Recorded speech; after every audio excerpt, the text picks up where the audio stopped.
हर वारकरियों की दिंडी को 20,000 रुपए दिए जाएंगे। ये घोषणा पिछले साल तत्कालीन मुख्यमंत्री एकनाथ शिंदे के कार्यकाल में की गई थी। इस साल भी इसे जारी रखा जाएगा। मंत्री संजय शिरसाट ने आज मुंबई में ये जानकारी दी। इस मौके पर उन्होंने शरद पवार पर भी बड़ा बयान दिया। आषाढी एकादशी निमित्त महाराष्ट्रातून विविध भागातून ज्या दिंड्या निघतात त्यात प्रमुख 10 दिंड्याच्या व्यतिरिक्त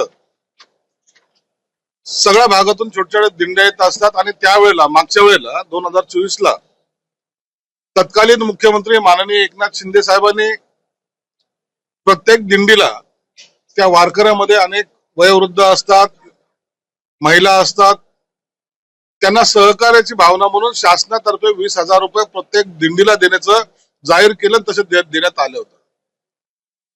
आणि हे सर्व नियोजन विभागीय आयुक्तांकडे एक समिती गठन करून त्यांच्या मार्फत हे दिले जातात। गेल्या वेळेला 1109 दिंड्यांना हे 20,000 रुपये प्रत्येक दिंडीला हे देण्यात आले होते।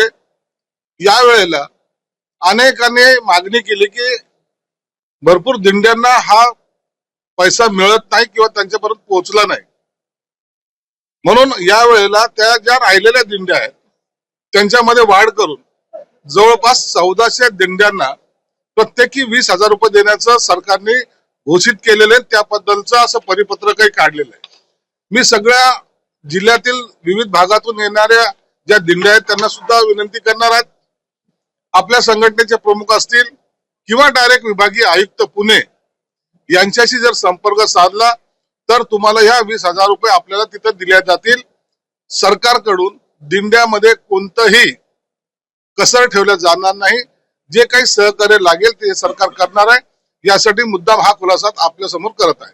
काही विभागाच्या पीएसची नेमणूक झाली नाही अशा ज्या तक्रारी प्राप्त झाल्या त्याबद्दलचं एकनाथ शिंदे साहेबांच्या कानावरही मंत्री महोदयांनी टाकलेले आहेत आणि एकनाथ शिंदे साहेबांनी सरळ सांगितलं की मी स्वतः मुख्यमंत्री साहेबांना भेटून मी आणि अजितदादा आम्ही भेटून यावर सविस्तर चर्चा करू आणि तातडीने पीएस देण्याचं त्यांनी कबूल केलेलं आहे।